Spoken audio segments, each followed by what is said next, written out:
assassinato do agente federal Carlos Henrique Ramos Cerqueira, morto na última quarta-feira com um tiro no peito em Niterói.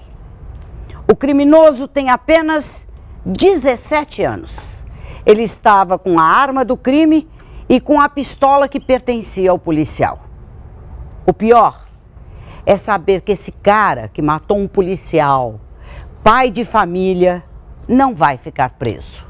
É de menor. Vai para um abrigo para menores infratores e logo, logo estará livre, leve e solto. Eu vou repetir aquilo que todos dizem, é só entrevistar na televisão e você vê. Mas é isso aí. Com 16 anos, o cara pode votar, transar, fazer filhos, mas não responde por seus atos. O mundo já mudou e o Brasil clama por mudança. Em vários países, em qualquer idade, matou, vai preso.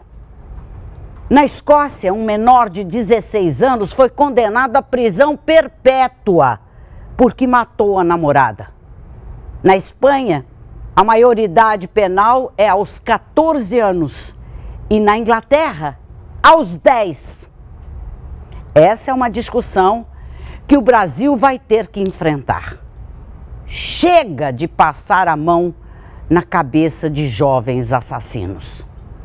Eu agora vou falar ao vivo com o delegado Wilton Coelho, responsável pela investigação do assassinato do policial federal Carlos Henrique Ramos Cerqueira.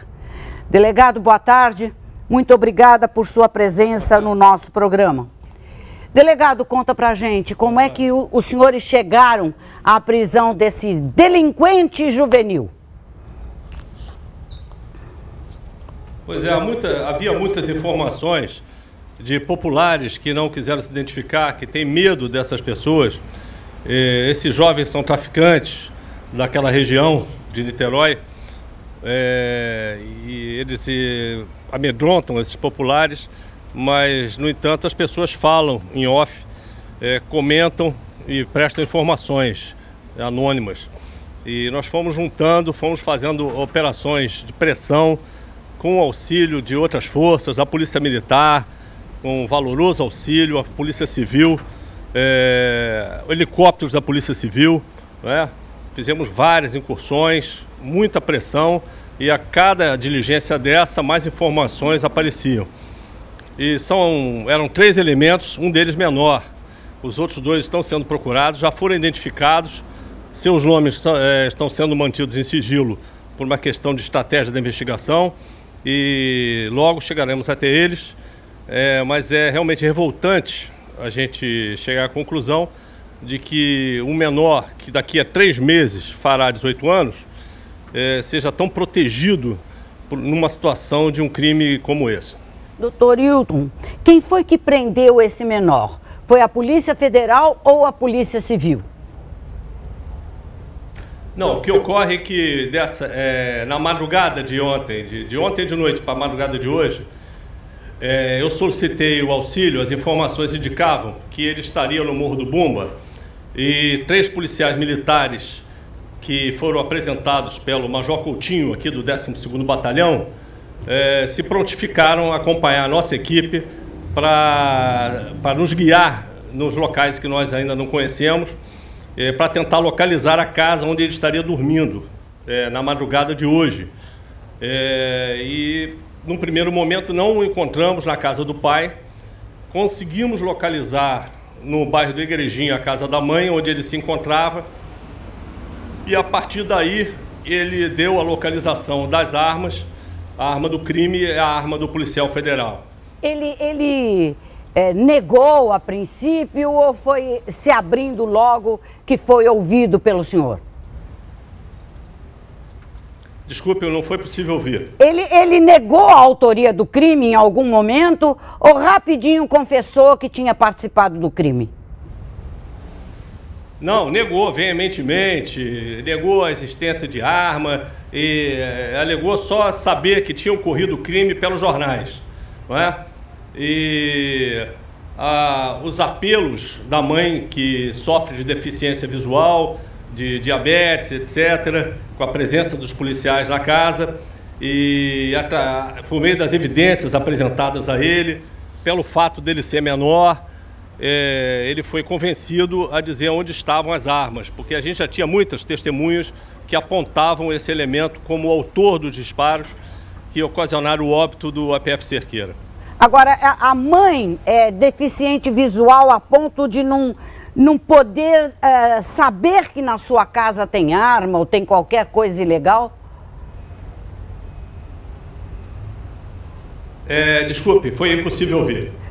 Eu queria saber se a mãe... Qual é o grau de deficiência visual da mãe desse menor? Na verdade, ele não guardou as armas dentro dessa casa. Ele aguardou na parte de trás de uma casa comercial, na mata, no bairro do Cubango, em Niterói. Ele nos levou até lá, as armas estavam escondidas num barranco, na mata atrás dessa casa, que não tem nada a ver com o fato. Doutor proprietário da casa. Eles utilizam aquela parte ali como rota de fuga, é um matagal. Então, doutor Hilton, não há a menor sombra de dúvida de que a arma é do policial e que a arma que provocou a morte do agente da Polícia Federal estava junto com ele. Ele tinha guardado. Com certeza. Inicialmente ele admitiu o fato e depois ele resolveu acusar o primo como tendo sido o elemento, o outro elemento que nós identificamos, e esse primo teria levado a arma até ele para que ele escondesse as armas. Esse foi um segundo momento dele tentando se safar da acusação de homicídio. Mas na realidade isso não vai prosperar e o fato é que essas pessoas foram identificadas, existem outros depoimentos, né, que estão sendo mantidos em sigilo e aí era muito importante encontrar essa arma do crime e a arma do colega para que ela não viesse a ser usada, inclusive, em outros crimes, né? Quantos estão envolvidos na morte do policial federal? São 3 elementos diretamente envolvidos. Eles estavam juntos, um motoboy da localidade avisou que tinha entrado o elemento, que no caso seria o policial federal, de motocicleta, aparentando estar armado, e ele estava fazendo um trabalho de investigação velada e eles desconfiaram dele, que era a segunda vez que ele ia lá. Ele estava fora da comunidade, ele estava no asfalto. E eles foram lá e o abordaram por trás, alvejando com um tiro de arma de fogo. Ele tentou se proteger atrás de um poste, mas já era tarde, ele tinha sido atingido na altura do peito. Tentou revidar, mas não foi possível. Um pouco para encerrar essa entrevista e lamentar profundamente a perda desse agente da Polícia Federal, quem era a vítima? Carlos Henrique Ramos Cerqueira. Que idade ele tinha? Era casado? Tinha filhos? Como é que ele era? É um excelente profissional, entendeu? Ímpar. Trabalhava na inteligência com monitoramentos telefônicos, assim como tinha uma formação operacional, era instrutor de tiro, campeão brasileiro de tiro prático policial, entendeu? E tinha uma filha de 13 anos, né? E o que ocorre? Tinha 44 anos de idade e muita saúde.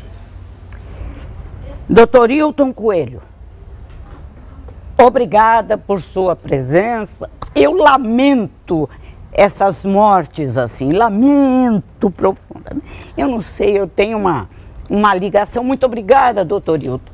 Um bom dia de trabalho para o senhor. Obrigado por participar. Eu tenho uma ligação afetiva com a Polícia Federal. Parece que está morrendo alguém que eu conheço. Embora eu não conheça esse agente que foi morto, eu conheço a Polícia Federal, eu fui protegida por ela. Muitos agentes dormiam na minha casa enquanto me protegiam, viajavam comigo, faziam parte da minha vida, ensinaram a mim, meu marido e meu filho a atirar. Então, parece que é alguém muito próximo meu que morreu, eu lamento profundamente. Eu estava lendo há pouco essa história que a gente vai ter que discutir profundamente, a maioridade penal. Eu vou mostrar para vocês umas coisas aqui que são espantosas. alguns acontecimentos parecidos com esse do policial federal que morreu. Na Inglaterra, eu já disse para vocês que a pena pode ser condenada aos 10, na Escócia aos 8 anos de idade. 8 anos de idade vai para o xadrez. Em 1995, na Escócia, era aos 7 anos. Daí houve uma grita, acharam demais, aumentaram para 8. Na Inglaterra, 2 meninos de 10 anos foram condenados pela morte de uma criança de 2 anos. Eles resolveram torturar a criança e matar. Foram condenados. Na Escócia, Luke Mickle, de 16 anos, foi condenado, 16 anos, foi condenado à prisão perpétua pelo assassinato da namorada de 13 anos. Quando ele matou, ele não tinha nem 16, ele tinha 14 anos. No Brasil, só para comparar, Batoré, lá de São Paulo, assassinou 11 pessoas e não foi considerado criminoso. Não foi considerado crime o que ele cometeu, foi considerado ato infracional. No Brasil, menor como esse, que vai completar 18 anos daqui a 3 meses, não matou ninguém. Ele cometeu um ato infracional. Eu li uma matéria onde uma pessoa que eu não lembro o nome, infelizmente, diz o seguinte: no Brasil, a justiça é generosa com os assassinos e implacável com as vítimas.